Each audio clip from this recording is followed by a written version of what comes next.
My thoughts, my opinion. Sports podcast.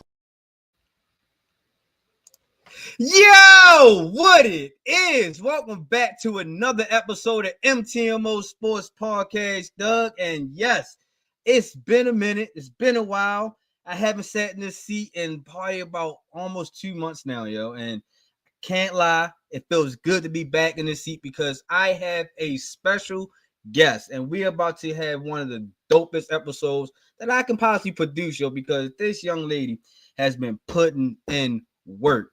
If y'all have not been following her, I guarantee you by the end of this show, you will be following her because, like I said, yo, she has been putting in the grind. She's been putting in the work.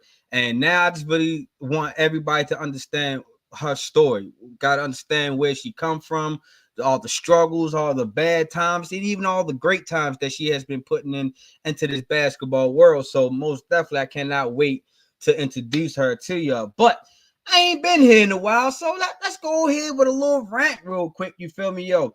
If you not have been following my YouTube page already, yo, please like, share, and subscribe to this channel as I am trying to grow my channel to 1,000 subscribers. You feel me? Because once I reach to my mini goal, y'all help me to get there so I can go ahead now and just keep on spreading the news, the journeys, and everything that you could possibly want into the sports world. So if you're not already, yo, please like, share, and subscribe to this YouTube channel as I am trying to grow. You feel me? Make sure y'all go ahead and follow all of my social media platforms as is on the ticker at the bottom of your screen. You feel me?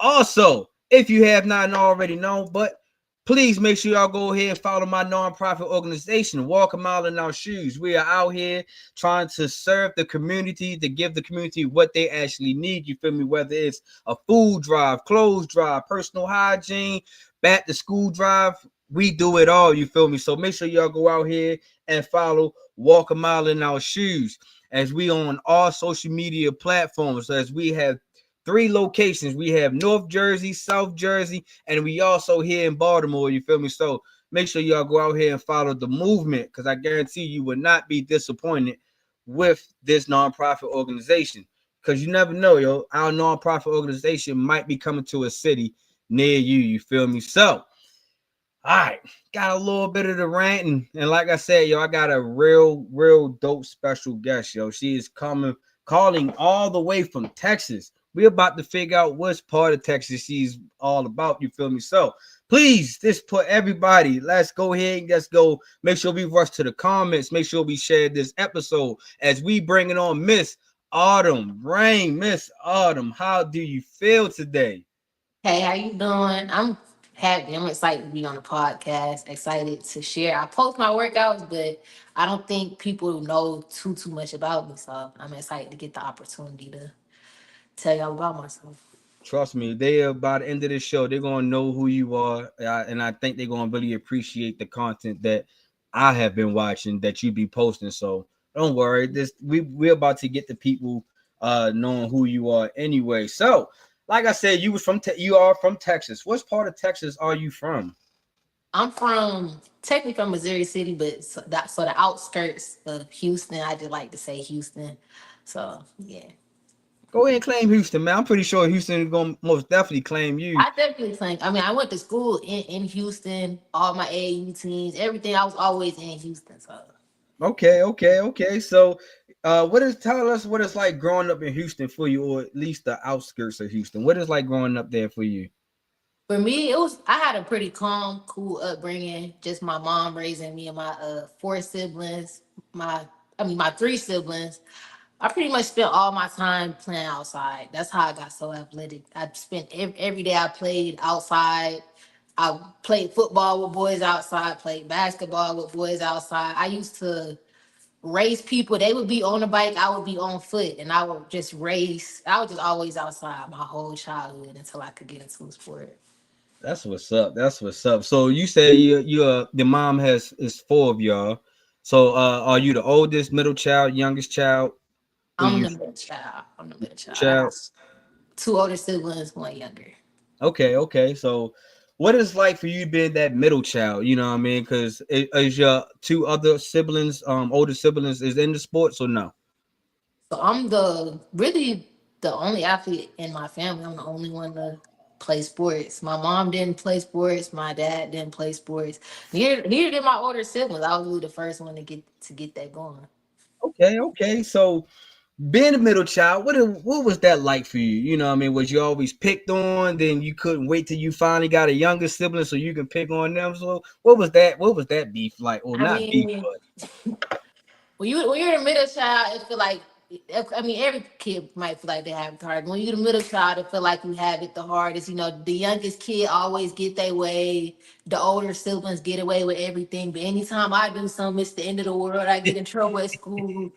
It's the end of the world. Stuff like that. But you know, it's been cool. You know, my family real cool. I love them. So. that's what's up. So you know, mom pretty much been there all through your life, pretty much.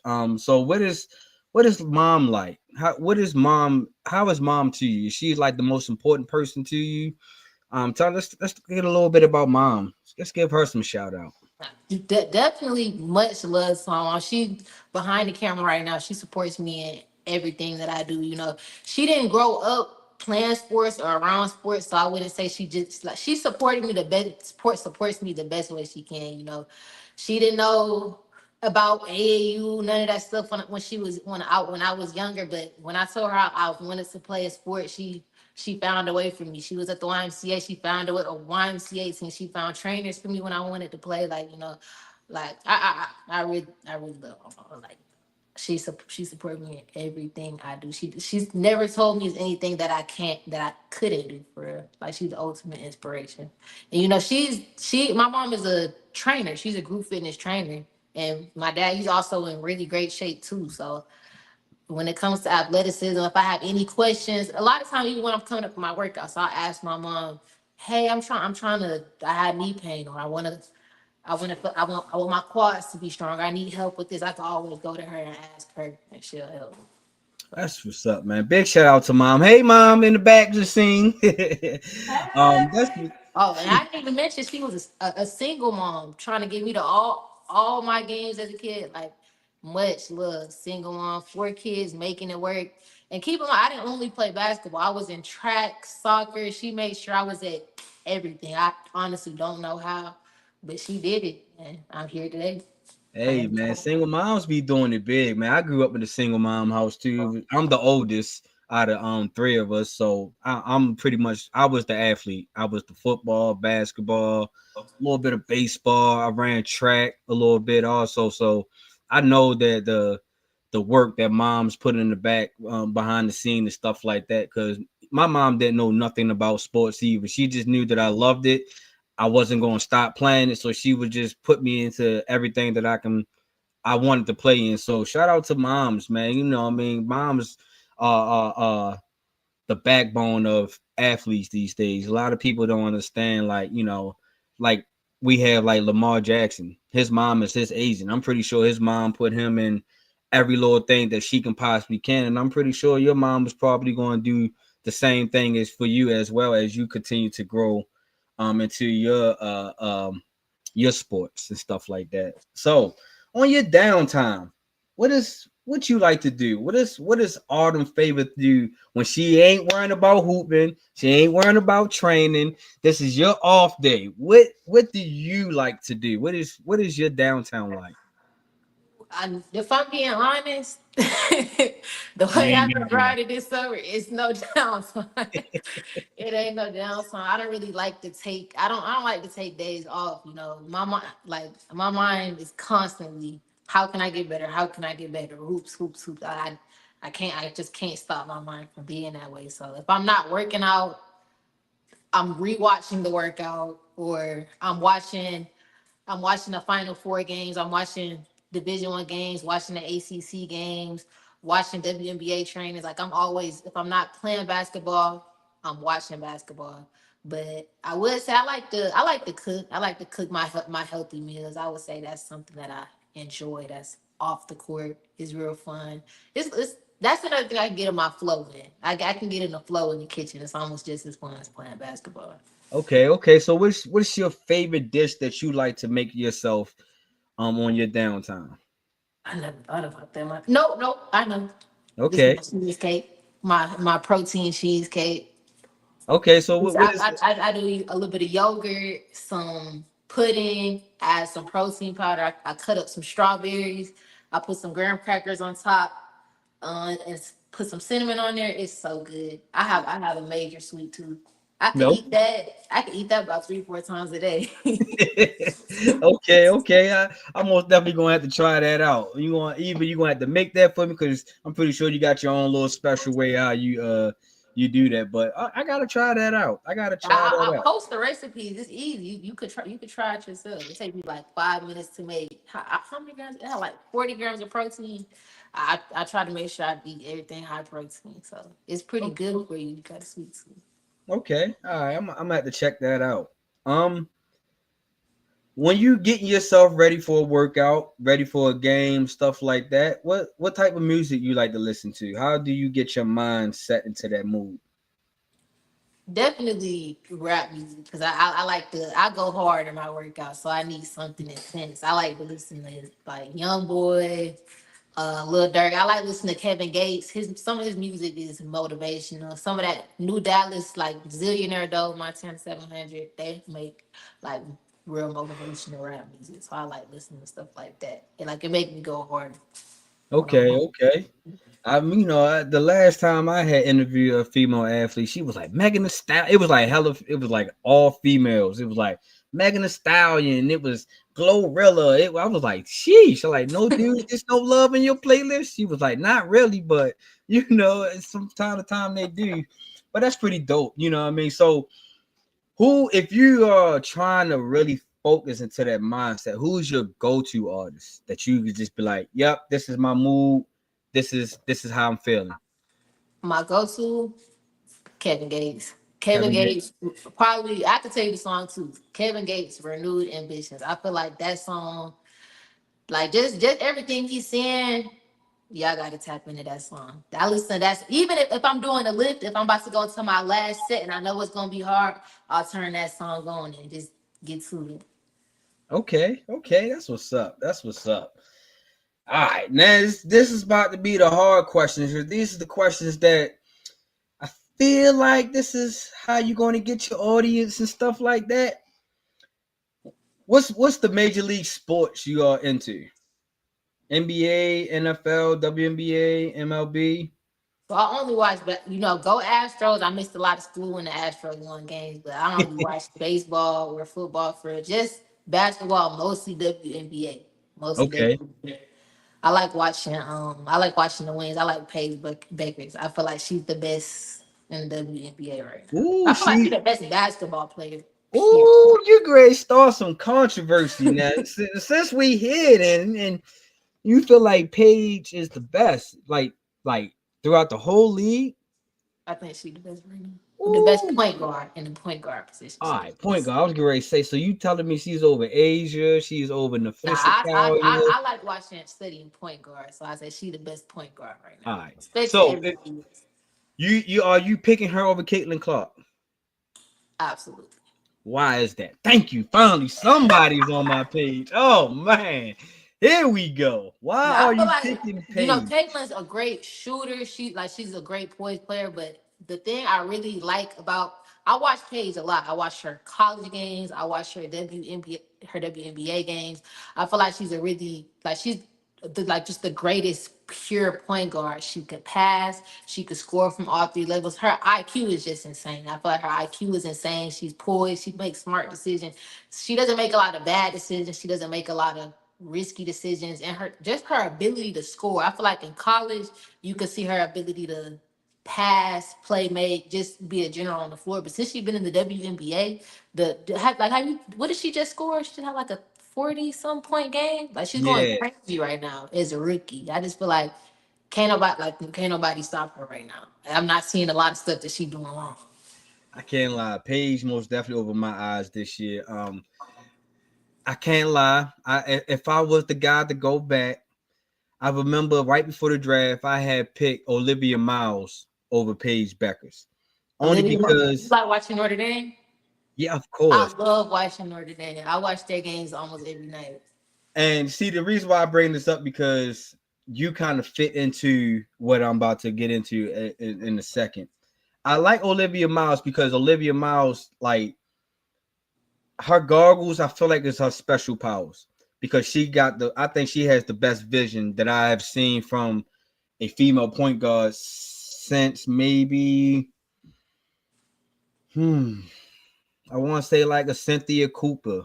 I don't know if you too familiarized with Cynthia Cooper. That was like when the WNBA first started, but she has that vision, that killer instinct. Like you can't just let Olivia do too much because once she just keep going, it's like her IQ just keep getting better and better. And I had once upon a time thought that Olivia Miles was going to be a little bit.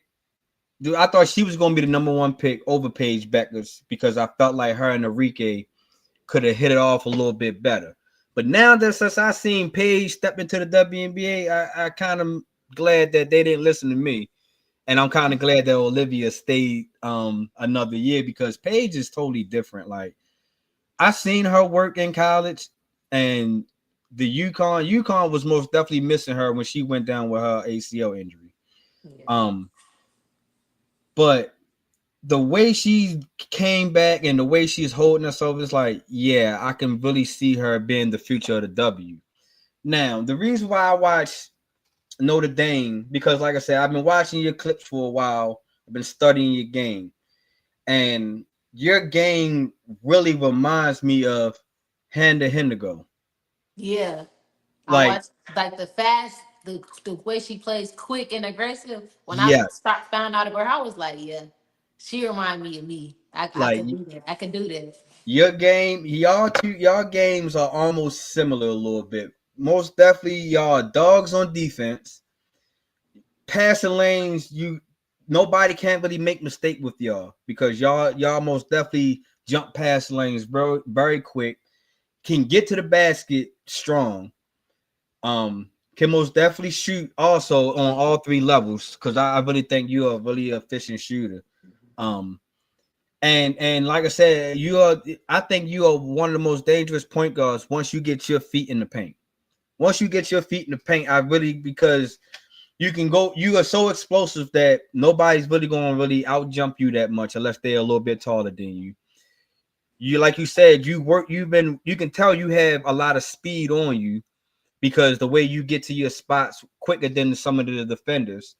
And then, like I said, I believe that you got a nice stroke. Everything is mechanical good. Like far as the from the legs up to the shoulders and the follow through, I just really just think that you are very efficient. So between y'all two, it's like when I look at your game, I was like, damn, she remind me of Hannah, like completely in and out game. So I really just feel like that's your comparison. And I really just feel like that you can go to that next level. I really do see it in you. That means a lot, and I'm glad you said that. I'm really glad you said that. I watch their games a lot, and I could see my play style on her, and she really inspires me a lot. She's 5'6", just like me.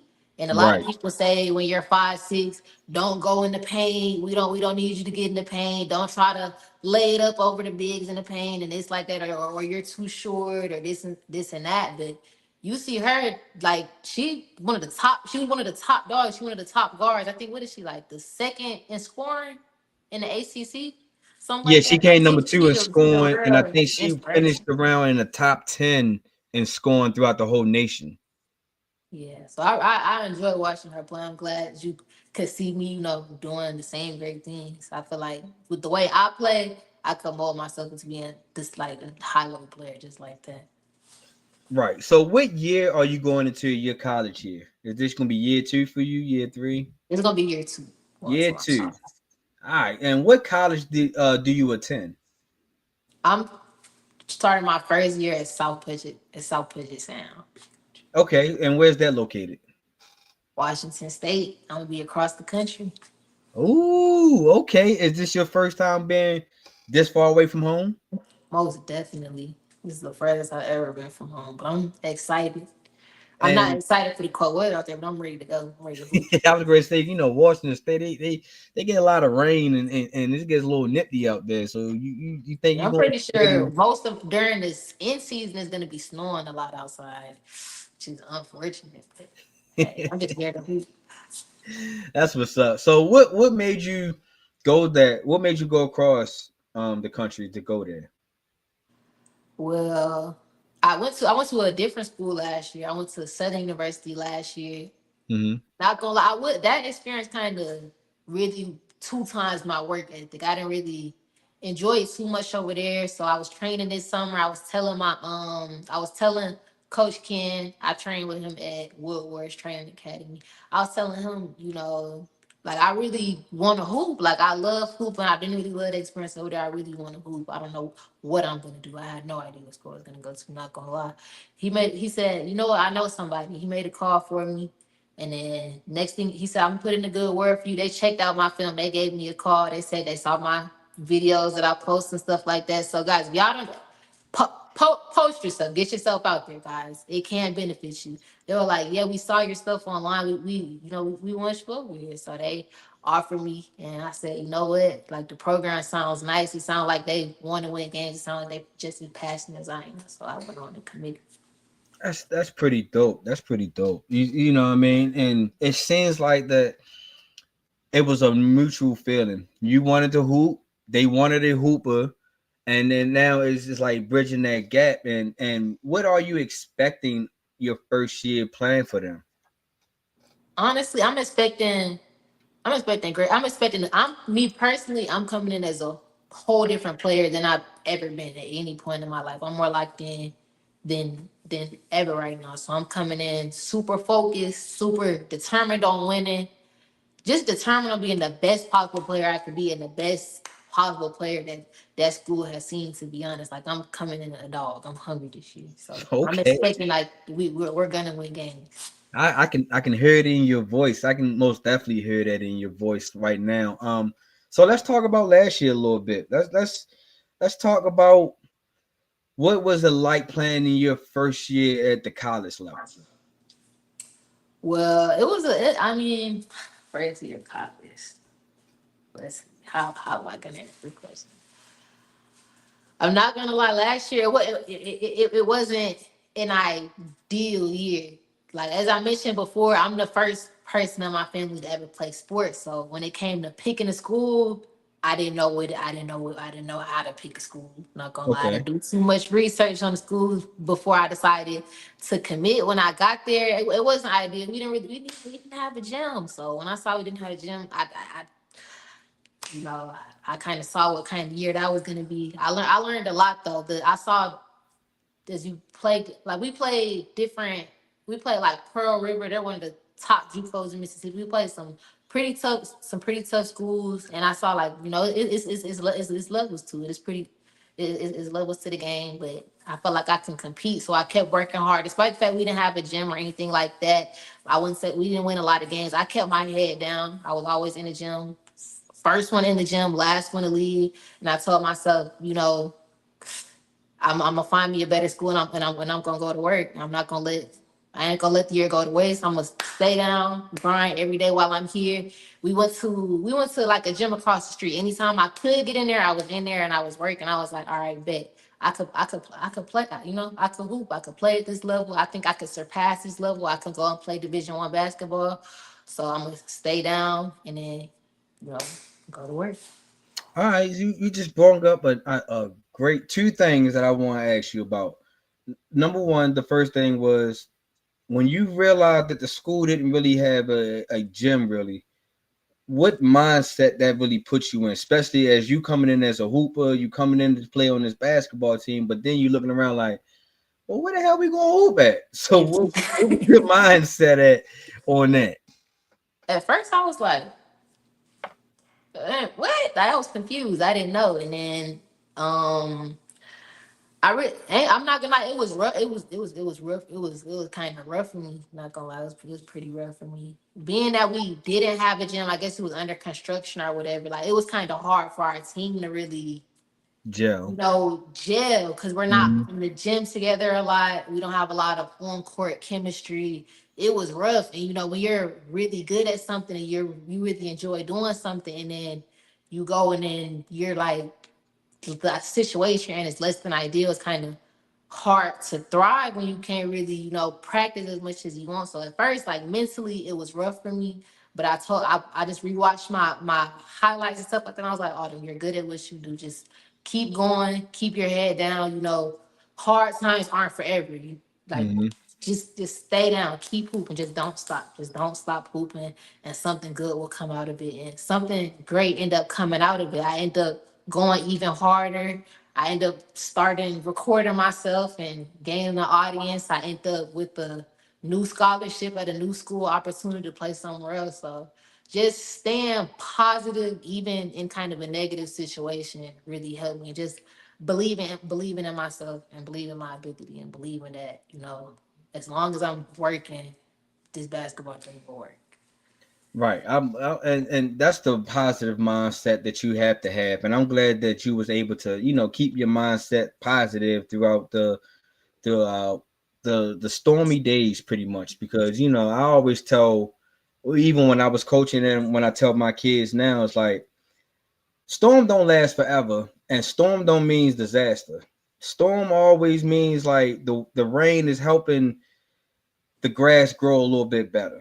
So maybe it's feeding it a little bit more because it needs it more. You know what I mean? So when you go through that storm and when you finally come out, it is you're going to be a little bit stronger. Grass going to be a little bit greener, a little bit thicker, and it fits you a little bit better. And this translates to the next question of Division 1.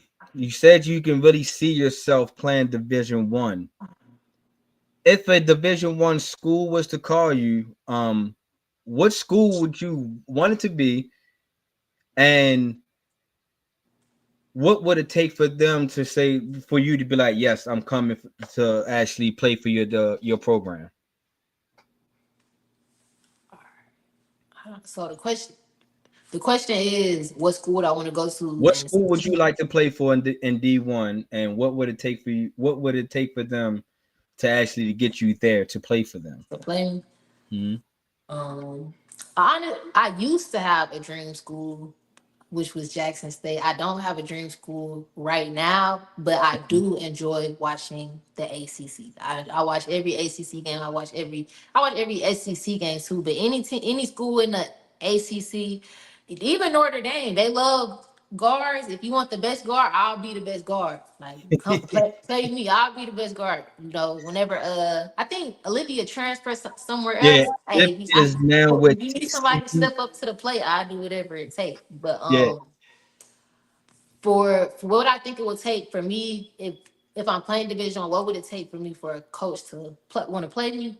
yeah, Is that the question? I yep. think uh my athleticism is there, my fitness is there, being in shape is there. I think I could withstand the running and conditioning. This summer I've been working a lot on details when it comes to skill, dribbling details, shooting details.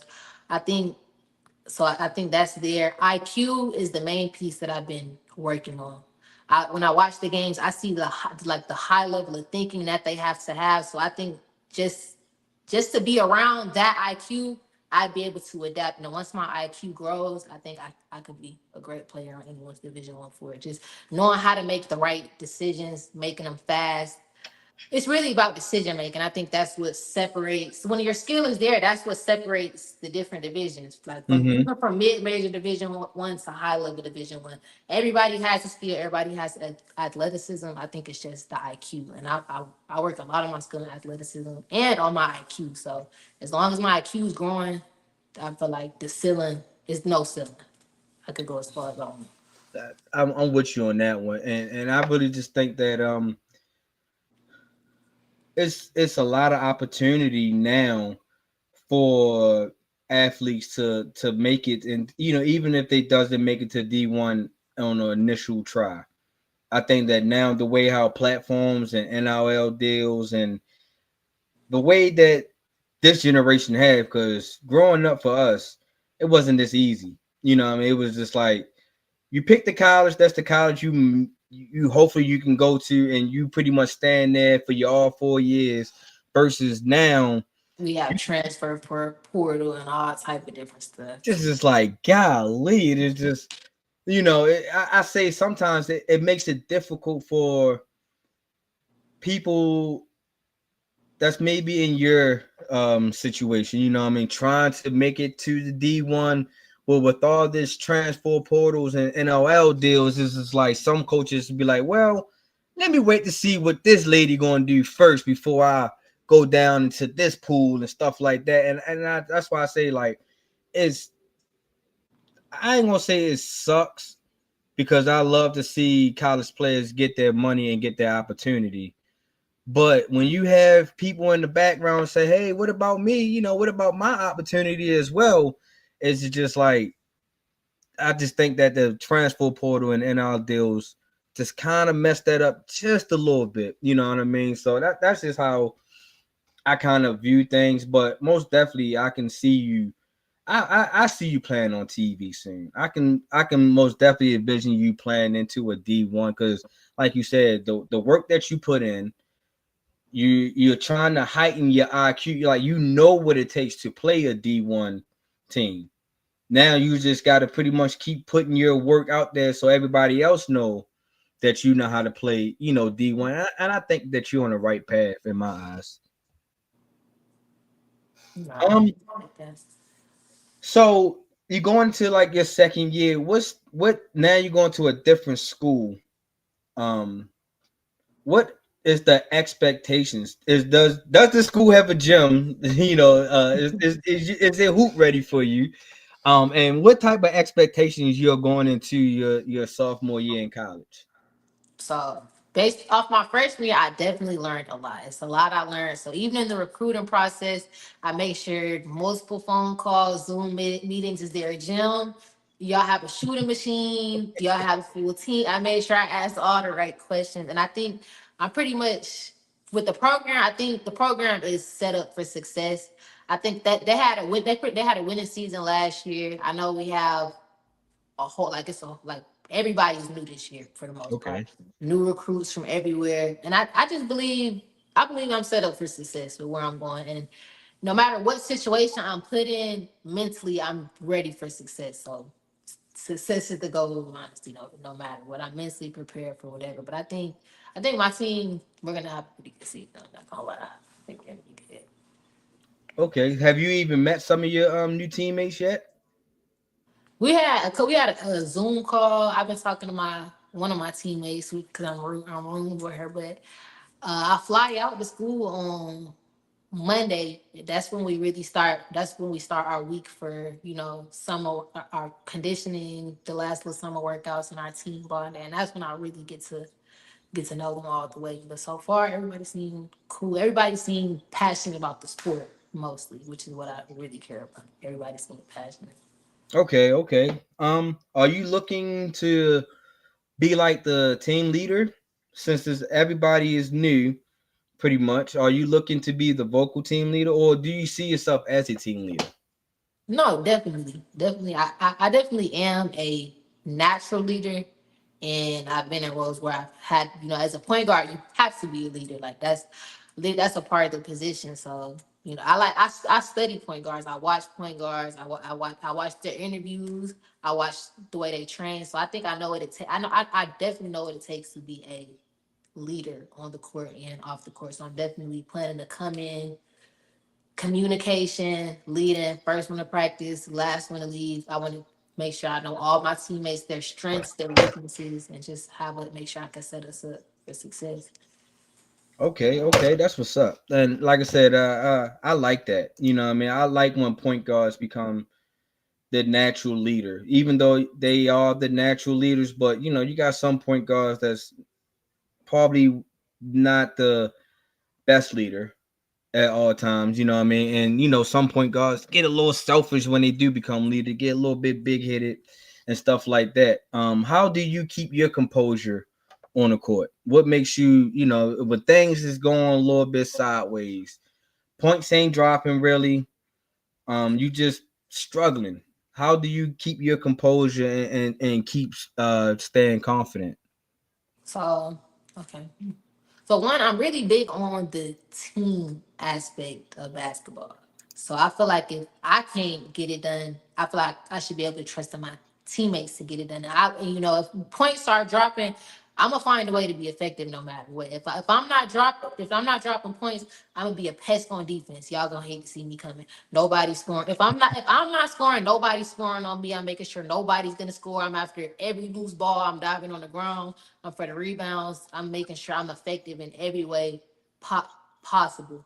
And honestly, just being positive no matter what. Even in game if something's going wrong, we're down, or it's looking like it's about to be a blowout, or it's a tough situation and shots aren't falling. I just stay positive and just believe, we can win the game. Or if we don't win this one, we know what to do to win next time. And I just always trust myself on the court, trust my teammates. If I can't get it done, I know it's a team. We put in enough work to where we know what to do to use our second option, or play through our center, or play through a different position. Like I just believe, if it's not all based off how many points I score, just how well I can lead the team with the factor like whether we win or not. For real. Right, right. So, do you like you say? Like I said, I know for a fact that defense is most definitely hands down your thing. Because, like I said, you play passing lanes very well. You slide your feet. You most definitely you can tell you work on your legs because a lot of people don't like to stand in defensive stance for so long. But I didn't seen a couple clips where I was like, dang, you never really stood back up to your natural position. You always stay low. You was always like you said, a pest and a dog when it comes to that defensive skill. Like, where did that come from? Honestly, defense was the first thing I ever learned how to do. Like I didn't. That was the first thing I learned. That's the first way I learned how to be effective. I didn't really grow up like my mom, dad didn't play. Nobody really ever taught me how to play. I didn't really grow up with a whole bunch of trainers and stuff like that. So when I did try out for the team and I made the team, I said the one thing I can do is get to the ball. I'm athletic. I done played football outside with the boys, all this. I'm the most athletic one on the court. The one thing I can do is get the ball. So that's honestly how I first saw success in basketball, through my defense. I didn't even when I first started, I didn't even know what a free throw or a layup was. I didn't know what any of that was. I just knew my team needed the ball. So that's how I started. I always been a point guard, averaging more rebounds than the centers and the bigs, and because I just knew how to play defense. I could get to the ball, and then of course as I grew in the game, I learned how to play without fouling, learn how to open up, slide my feet, not cross my feet. So defense kind of came natural, and I work out a lot. I'm on the agility ladder every day. I'm lifting weights 3 times a week. I'm on a track. I make sure I stay as strong as possible and as athletic as possible because I know like what they say, defense wins championships. I'm gonna have to Most be a definitely. dog on defense if I want to win some games. Most definitely, most definitely. All right, you brought up your trainings, and like I said, this is how we pretty much got introduced to each other. Because, like I said, I've been a fan. I've been watching you train, and you'll be pretty much training almost anywhere. I just seen you trained in the garage. I just seen you train on the playground. I just seen you train actually on the basketball court, just riding past somebody's neighborhoods. Like, where do you get the mindset to be like, yep, it's training day. Let's get to it. Everyday training. Every day I wake up, the go like on what's on my mind 24/7 is how can I become the best basketball player that I could be. So if I'm riding down the street and I know I haven't put in my work in for the day, I will get out the car and I will stop what I'm doing and do the workout right there. Cause I just think like I'm in like now I just think let's do it now. If I could get better, let's do it now. If I could think it, I could do it. I don't like to think about getting better. I just like to do it. So that's why I train sometimes even 3 times out the day. If I could think about it, I could do it. I'm gonna get up. I'm gonna go for it. Like, I'd like to get better. I'm gonna go for it. I'm trained. If I can't get in the gym, I'm gonna go in my garage. If I if it's raining outside, I'm still gonna get in the garage. I'll run outside. I do whatever it takes to get better. I Right. just whatever it takes. So how many training sessions you do a day? Because a lot, like I said, people need to tune into your social media platform so they can most definitely see your trainer. But how many workouts do you normally do a day, or how is your routine? What is your routine? So I do two workouts a day. I like to lift 3 days out the week. I Okay. like to do. I run every single day. Like that's run and hoop. That's an everyday thing. I can't go without running and hooping. I like I train. I do have a trainer this summer. I work with Woodward Basketball Academy. Nobody really. I didn't really record any of that. You guys didn't really see any of that. So I went over there. How many days out the week? I went over there 2 days out the week for skill sessions, and I also did two skill sessions of my own every single day. Or if I couldn't do two in a day, I would stay at the gym for like 4 or 5 hours just working on my shot, working on different dribbling shot combinations. I made sure I was in the weight room three times a week. And then the sand workout and the plyos. I just, I like to make training fun. So if my knees are hurting and I know I can't really do the jump rope for real, it's no excuse. I'm gonna go get in the pool. Or if my legs are too sore for the high impact, I'm gonna go find. I went and just found in the back of my neighborhood a little sand volleyball thing, and I said, "Bet I'm gonna work out there." I just don't let anything stop me when it comes to training.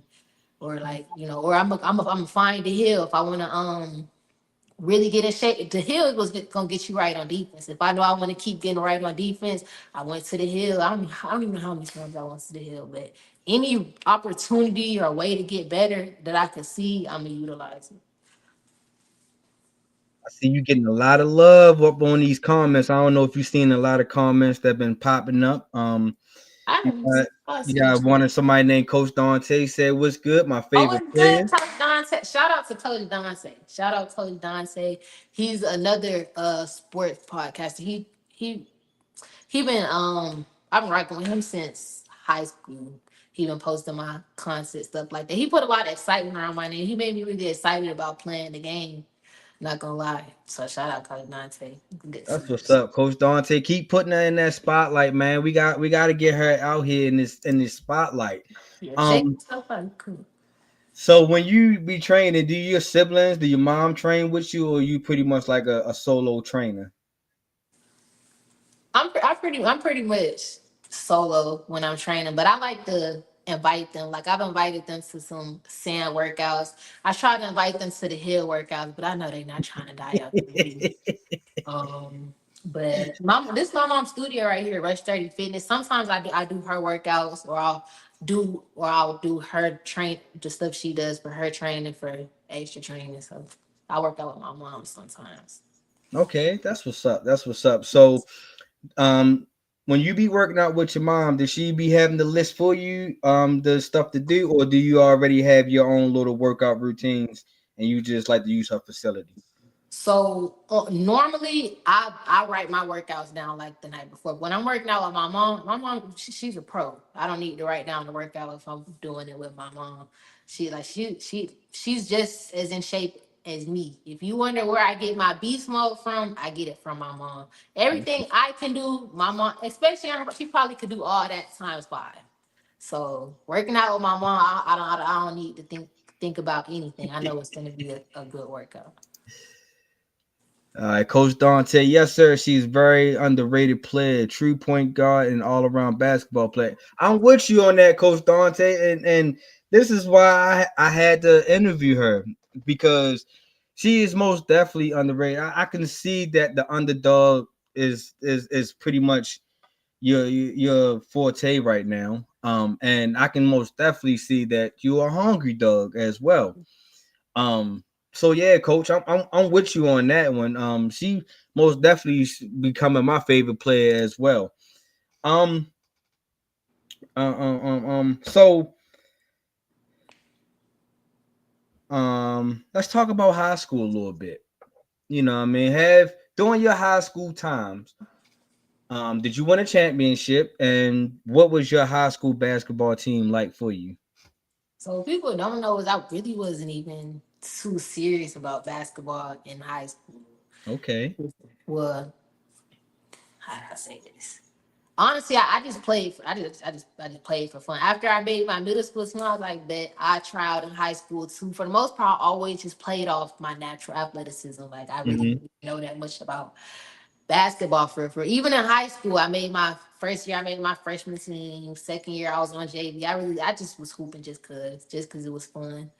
Um, some stuff happened. I ended up not going to that school anymore, but I met Coach Taylor at Wheatley High School. That's in HIZ. I met him at he was at Wheatley High School, and I was like, I don't really have a school to go to, so I decided to go over there. And when I went over there, the atmosphere was like super different. Like that was my first time with a passionate coach. The school Okay. I went to before, nobody really like, it wasn't a basketball program. Nobody cared. Nobody was passionate for. But when I saw like the passion he had when it came to basketball, and like he cared about in the way he cared about women, I was like, oh, okay, let's see, let's see what this is about. And the team I was working with, how do I say? We were the worst school. We were the worst school, like all around. Like we had all the worst sports. We were a C rated, no, F rated school. I think a F rated school, no good sports. Just like it just wasn't an ideal opportunity. But one thing I knew we could be good at was basketball. My coach, he was putting together a great team. We spent the whole summer. We spent the whole summer together. This was my junior year, going into my junior year, I started at the school. So I spent that whole summer. I think that's when I really became super passionate about basketball. I started every single day. I would be in the gym. I don't even know, all day. I was never home. I was always at the school gym. Sometimes we would even have to sneak in an hour we wasn't supposed to be in the gym. But we worked to make sure we weren't at the bottom anymore. And as we as we started, getting into the season, we start winning. The district came. I think we were like undefeated in district until we played our rival school. But we met back up with them. We won district championship. It wasn't a championship, but it from to come from absolutely nothing, like from we were the worst school in the district. Like it was embarrassing to go to that school. Even the people at our school didn't want to see us win any games. Like it was bad.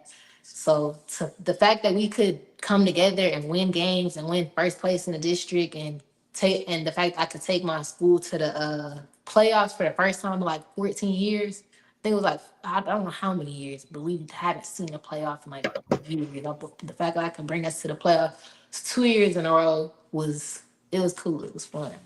Like it made me really passionate to see what it's like to come from nothing and then to build something that works and win. It was fun. Like shout out to Wheatley High School. That's my favorite. That was my favorite. That's probably my junior year. My first year there is probably to this day my favorite basketball team that I ever played for.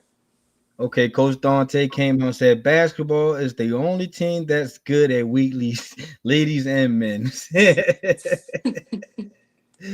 Oh man, so you said junior year is when you came real passionate. Junior year was pretty much a good year for you and your team that year. So let's talk about your senior year then.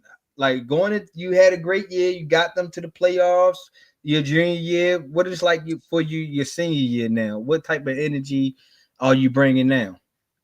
So by my senior year, I had gotten a lot of recognition. Like my junior season, it was like a big deal because it's like it was like nothing good was coming out of the whole fifth year. Nothing good was coming out of there, and then boom, the girls are doing great at basketball. We're district championships, and keep in mind they were trying to shut our school down at that time, so it was always like walking to practice, going to practice, stuff like that. It would be news people outside just saying, "Oh, we need to get rid of the school," saying how bad the school is and stuff like that. So I got a lot of recognition from being able to lead my team to the playoffs that first year. So my second year, I start going even harder.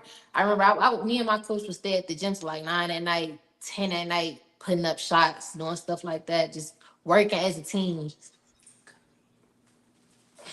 Excuse me. And where did I leave off? You say y'all was putting in like 9 at night, 10 at night, Yeah, putting in work. we just putting in a lot of work. We really wanted to make it past, the first round of the playoffs. We went to the playoffs for the first time in 14 some years. We wanted to go far this year. So I think my senior season was great. I was putting up the stats. I don't know, remember what my stats were, but I filled up every stat category, every single game. I led my district in everything.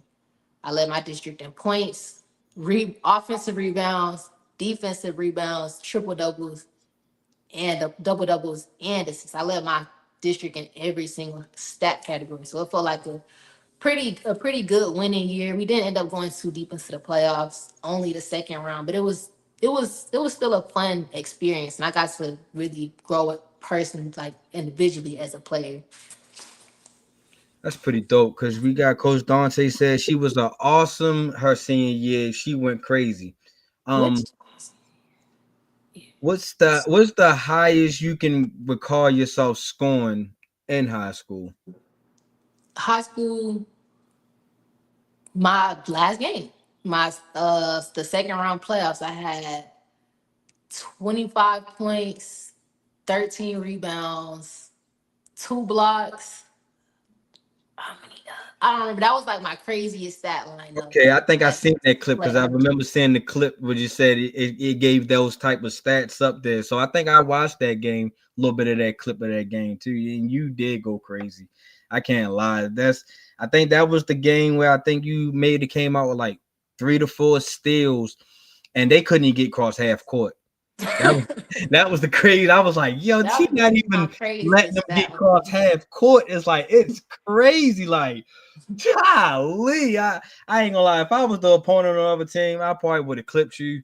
I'd have had to, I mean, we're gonna have to slow you down some way, somehow, because you ain't gonna keep filling up our passing lanes like that. Yo, it's like, no way. Um, so yeah, you say you got to the second round, and then I mean, as that year was coming to an end for you, you made it to the second round. Like, what was the hype? What was the talk about the high school now? Oh, it was nothing but positivity. Everybody wanted to come to Wheatley. Keep in mind, nobody wanted to come to Wheatley. When it's in the neighborhood it's in, it's kind of it's in Fifth Ward. Like nobody wanted to come to Fifth Ward for no Right. reason at all. Especially not for no basketball. Nobody respected our team. Everybody trash talked our team. But see how fast everything turned around and everybody wanted to start coming to Wheatley. Like seriously, girls from other teams trying to come to Wheatley. I'm like, oh wow, like coaches started actually watching our school. Not a lot of athletes from Wheatley get to like make it out and go play in college. But so the fact that we got to open up opportunities for coaches to actually come see our school and for me to make I was the only one to earn a scholarship out of Wheatley for basketball for Okay. that when I was coming out. So it was like cool to see that like I could make an impact and open up opportunities for everybody else playing at Wheatley. And now Wheatley's like pretty much a winning program. Every year people want to go to Wheatley and people have a chance to go to college. So shout out to Wheatley, shout out Coach Taylor. He really it was really all Coach Taylor. Shout out Coach Taylor for real. All right, Coach Dante said he got a favorite play from you. He said his favorite play was when she hit the 4 point play versus Yates right there in front of me while I was holding the camera after she hit the shot. I never seen her be so emotional like that. And she was so pumped.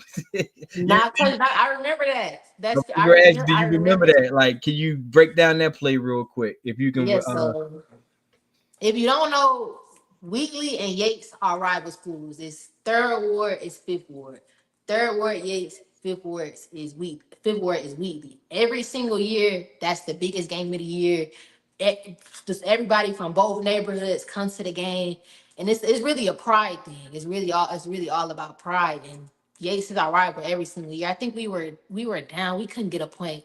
Keep in mind we were whooping them the past year. Last year we whooped them. So Mhm. this year they were trying to get back or whatever. Normally when I play, like I'm pretty poised, I'm locked in. I don't really talk mess or anything while I'm playing. I'm locked in on the game. It's not that many emotions. But I was getting so frustrated. We weren't scoring, and we were like, we were losing the Yates, and I hit a three ball. I hit a three ball and got fouled. I think that was the first point I could get off. They were doubling me so hard, and I remember like, yeah, I was showing so much emotion. Like I don't celebrate after I score. I never celebrate. I always get back down. That was the first time I celebrated. I actually made some noise after that shot. Like I just felt like from that point on, like yeah, y'all don't let me score. It's over for y'all. Like my whole energy just changed after that shot. So what was the outcome of that game? Did y'all win? Did y'all lose? Unfortunately, Oh, we ended up losing, but it wasn't a loss in my books. I think I had a college reach out to me after that game because I was going so hard. After I hit that point, I started going harder than ever. I think I had blood on my face and on my jersey from going so hard. Like it was a good game. I wish I could. If I could do that game again, I would. We didn't win, but I was going crazy. And my team, we had a fun time when we were playing. I don't know. I don't remember how many we fell short by, but it still ended up being a good game. that's what's up. Even Coach Dante said he had to agree with you. Like he never seen you celebrate like that. Of all the games that he went to, that was his first time actually seeing you, explode like that. And was it only because it was Yates, or you just like I need to let this out? Nah, it was the passion in the moment. Like I'm playing against my rival school, and I can't get up. Like I don't like. I'm competitive. You feel me? So that hitting that shot just sparked something. I don't know. Like That's what's I up. couldn't even tell you because I'm normally not like that. It's just so as soon as I hit the shot, something changed. That's what's up. That's what's up. I mean, I like stories like that, and that's the stories that people really need to hear more of. I mean, from a lot of y'all athletes, it's those little moments right there. I mean, because I look at it as when you are passionate about something, and then when you are playing against like somebody that's they have the same passion as you, but y'all rivals, and for you to be saying like I couldn't get nothing, they were doubling, tripling, they had a defensive scheme on me. They must have scouted you real Then they good. like to talk trash. I don't like this. Like I don't like that stuff. I'm gonna keep it real professional in the game, but it's like, yeah, I hit my shot. I could show a little emotion now. Like, nah, I ain't here to play. Coach Dante said they was basically trying to take her out the game because they were doubling her the whole game, face guarding her and stuff, like getting real frustrating. Oh man, so they must have scouted you. They must have realized who you were. They They was were like, every game. I find a way to beat it, but they were not playing with me at all. They definitely had a plan.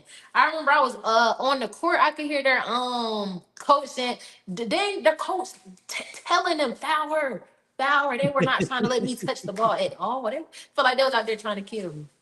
it felt like they were playing in that Jordan and Piston era. I don't know if you're too familiar with that, but the object of the Pistons game plan was don't let Jordan leave his feet. That's the only way we're gonna beat him. If we can keep Jordan on his feet, Yeah, we that got was their game plan. As long as I don't touch the ball, don't let me see they weren't trying to let me see the ball. Because they knew as soon as I touch it, I'm gonna do something with it. I'm getting to the so cup somehow. now since you've seen, doubles like that, are you prepared for double teams and stuff like that now more than what you were back in high school? Definitely. And especially the amount of film I watch, I think I would definitely be more than prepared. I watch a lot of film of like tight game situation. I watch a lot of the Final Four games, so I see what they do. Like Mm-hmm. I like to watch Paige. She the best player. They don't want her to touch the ball. I see how players move whenever they don't really have that much opportunity to be on the ball as much as they want. When it's super hard coverage, doubles off every screen. I watch how players get around that stuff, so I think I'll be prepared. One young lady that really takes on double teams very good, and she's my favorite, one of my favorite players, because now you made that list too.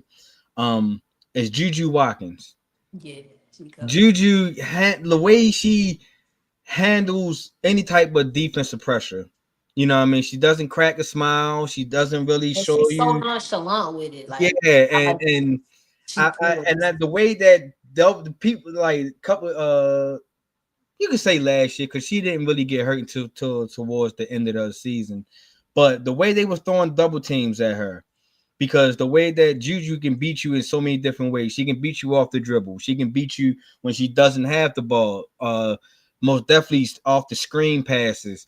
It was just like Juju know how to get to her spot. And when they was trying to cut her passing lanes off and stuff like that, she was able to figure it out. Um, go back door at times. Sometimes the rock probably not going to touch you right away. You just gotta make the way for the rock for you to touch and stuff like that. So I don't know if you really watch Juju that much, but I think that she can most definitely help you IQ wise if you watch her and how the double teams and stuff like that come at her.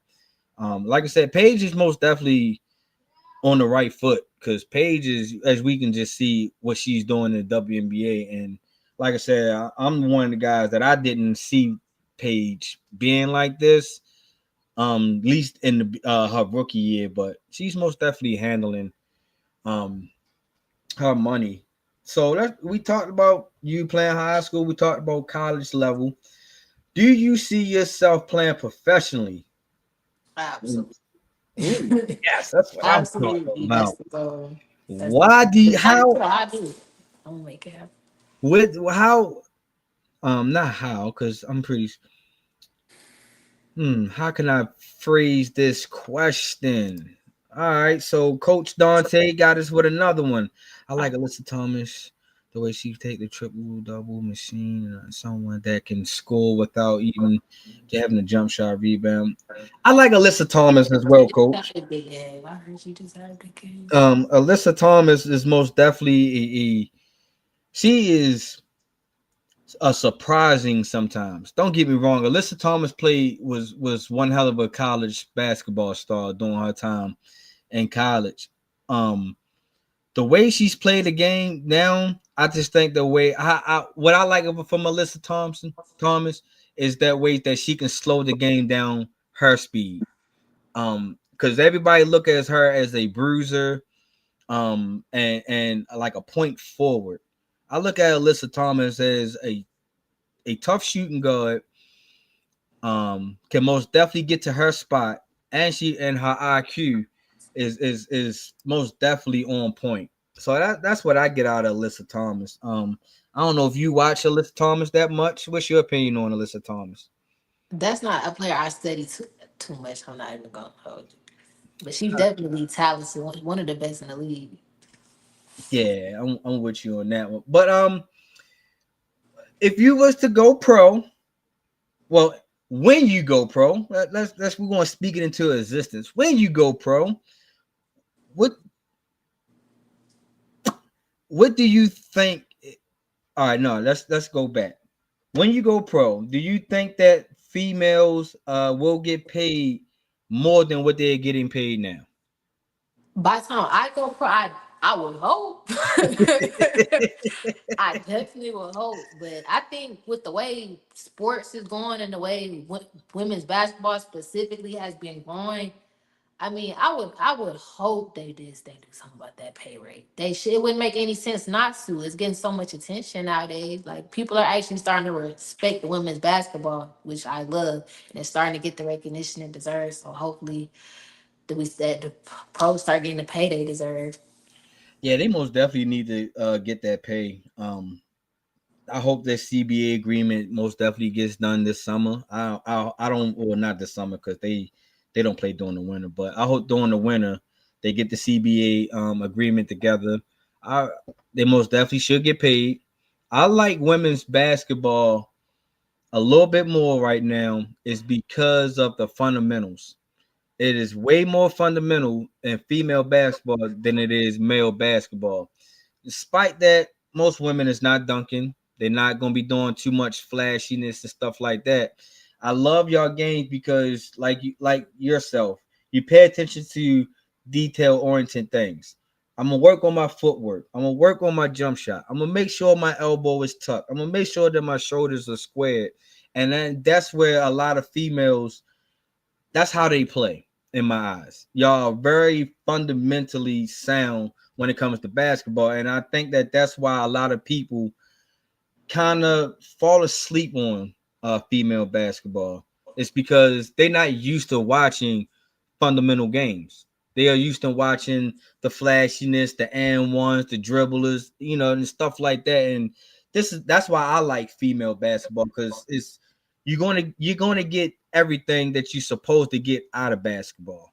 What's your opinion on women's basketball? What you think? Yeah, I think if you truly like love basketball, like the fun, like what basketball is, the fundamentals of basketball, how it works, you would love to watch women's basketball because you see exactly that, like fun, like this high IQ definitely, and like high use of high skilled fundamentals. You see Mm-hmm. that all in the WNBA, even in women's college basketball. I think that's some of like the highest IQ basketball that you could watch. Of course, like the NBA and stuff is cool like that, but they're more, into the flashy stuff. They like to do ISO, like a whole bunch of ISO and a whole bunch Mm-hmm. of fancy, cool scoring and stuff. And all that's great. Like I love watching it, like the NBA for entertainment stuff like that. I'll pull up some NBA player highlights if I want to see how to get a cool, tough shot off. But I feel like when it comes to like fundamentals, high skill set, and IQ. If you want to see a good basketball game, a smart basketball game, I don't see why you wouldn't watch women's basketball. Most definitely. When you enter in the draft, because I know you will enter the draft, what team do you feel like should call your name? Or what team would you like for them to call your name? I mean, preferably, I wish they would bring the team that Houston had back. I I'm could with play you. for my I'm own. I with could you. play for my own city. But right now, my favorite teams to watch are the Aces and Dallas Wings. So like that would really be like a dream country if I could play for one of those two teams. That'd be that. I can see that. I can see that. Let's talk a little controversial a little bit in the WNBA. Have you seen the controversy with what Angel Reese had posted up on her social media page about she don't want to go through the same BS that she went through this year as far as the team play wise and stuff like that? Have you been keeping up with that? I haven't seen that. All right, so a couple days ago, Angel had came out. Well, she was on a podcast, I believe, or she did an interview. I think she did an interview, and they was pretty much, how the media always cut the part that makes the stands out a little bit more, and the part that stand out to the media was that Angel came out and said that she don't want to have the same year that she had this year next year. The Chicago Sky most definitely needs to bring in some more great players or good players that can be built around her. Do you think that Oh, she said by you? she needs better players to be built around her. Yeah, that's what she put it. Not what I mean. Now I don't know how she physically said it throughout that interview, but by just reading that, that's what everybody is sticking out. What I mean, that's really hurting. Do you think that's detrimental to the team? Do you think that she's over speaking herself, or do you think that she needs to speak her truth? I think, I mean, I definitely like have to read it and like really and that like see what she's talking about for real. But I think everybody has like the right to their own opinion. She's definitely a contributor on the team. Like we can't act like she's not a factor. She's definitely a factor on the team. She's a factor on the floor every time that she plays. So I feel like if she feel like she needs some more support, that's just what she needs. Like she said what she said. She's a talented player. Can't take that from her. So I feel like she has a right, definitely has a right to speak her mind on how she feels the team would be better. Yeah, because the Chicago Sky front office, in my opinion, they ass, and I didn't call that out multiple times. Um, because they just let good players walk out the door for no apparent reason. They're a team that let Candace Parker go when she delivered a championship and she still was in her prime. Then once they let her go, she went to the Aces and delivered another championship. The same team that let Kalia Copper go was a scoring threat, but you just let her go all because of you didn't want to pay her, and that was like one of your stars on the team. They let Teresa Weatherspoon go, which she only had 1 year of a head coaching experience, but they won more games than they did last year than they did this year. When So it comes to who's making like the behind the scenes decision making in the WNBA, I don't know who they have out there, but I'm always confused. Like I can never understand it. Like I saw Lisa Leslie say she applied for a coaching job as a yeah, WNBA staff. They didn't even hire her. No, that makes no sense. I don't know who they. So I don't know who they hired, but I think it was somebody with definitely way less like experience and accolades. I mean, she was in the greatest in the WNBA at the point. I don't know right. how she can't have a job in the WNBA. And I see a lot of great players get let go.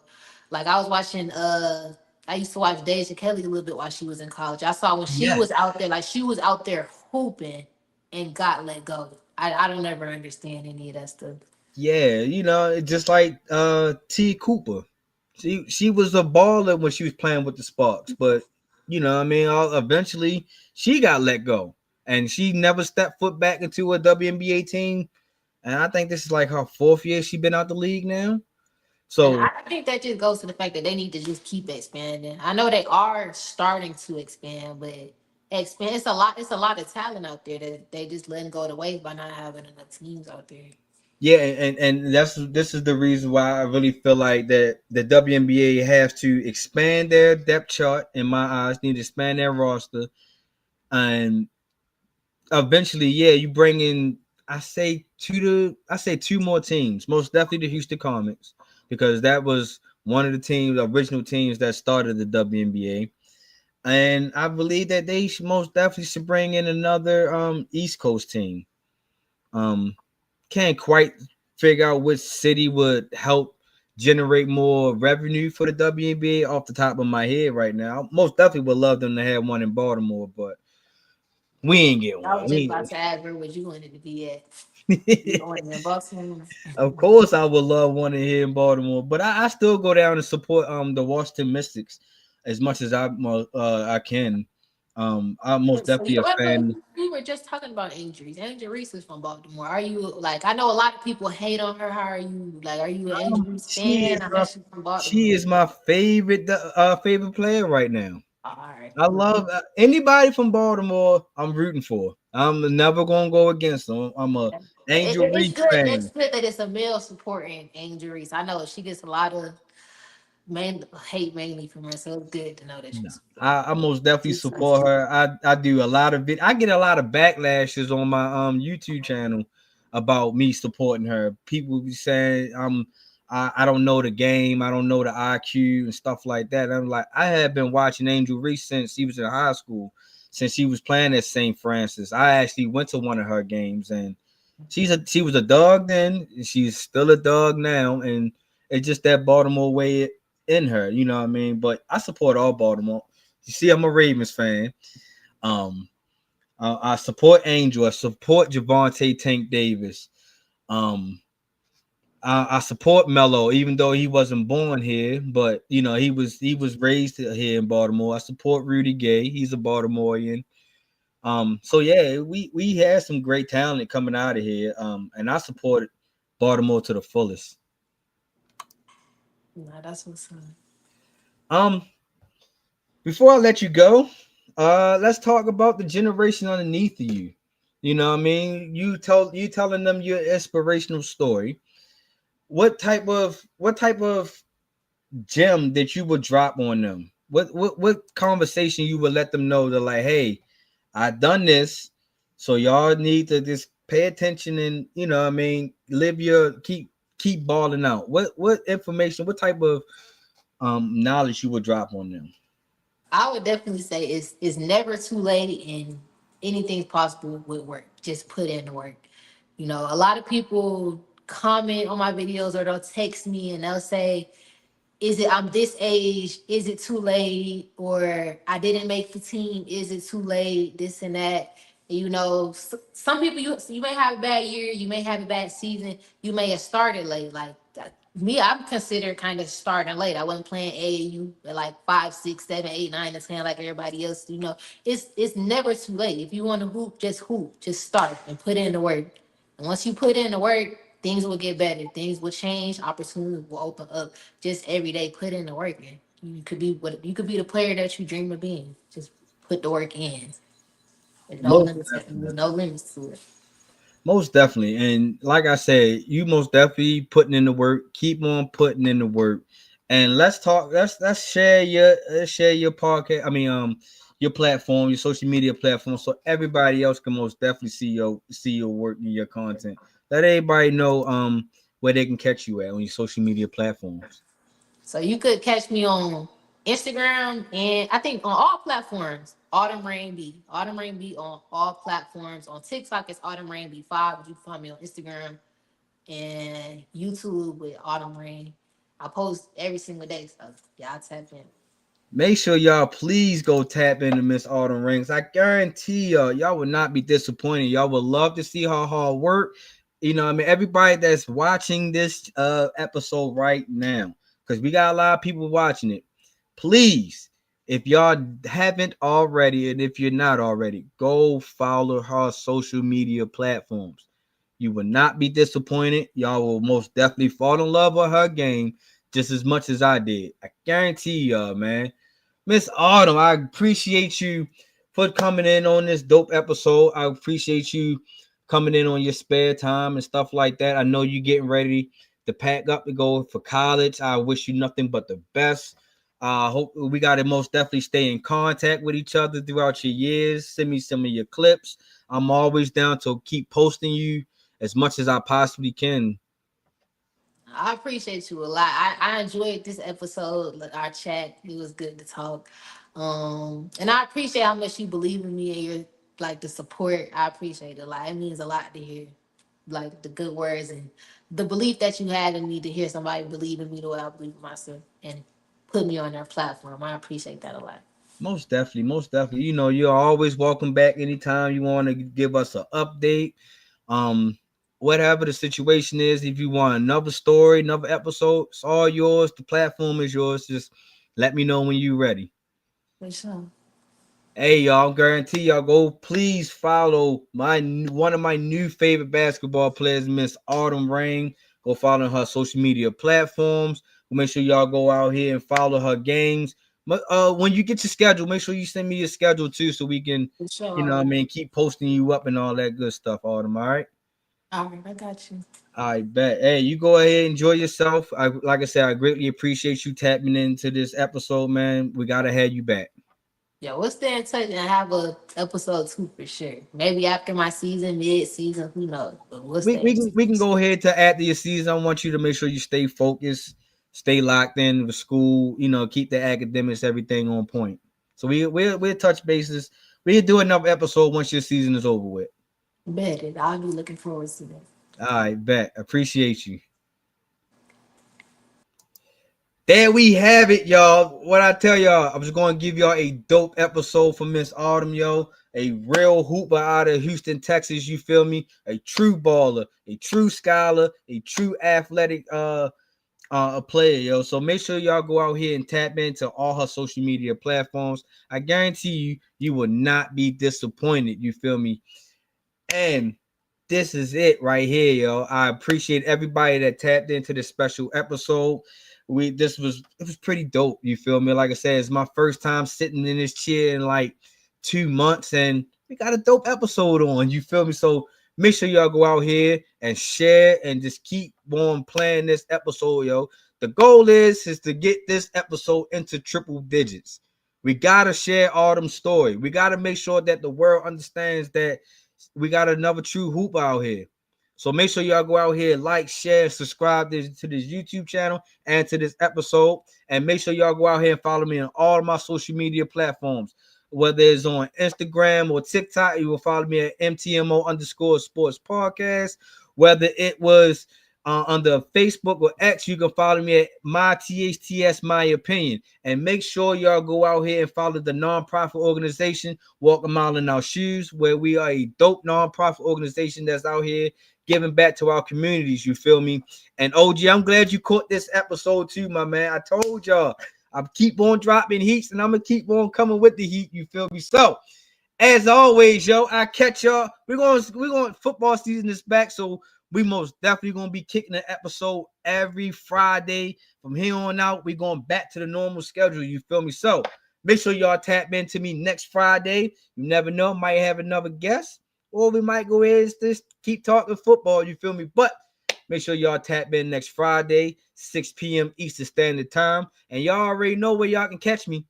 In these streets, you feel me? I holler. Make sure y'all go out here and support this episode. Share, like, share, and subscribe. As I'm trying to get to my mini goal to 1,000 subscribers, you feel me? So, catch y'all on the streets.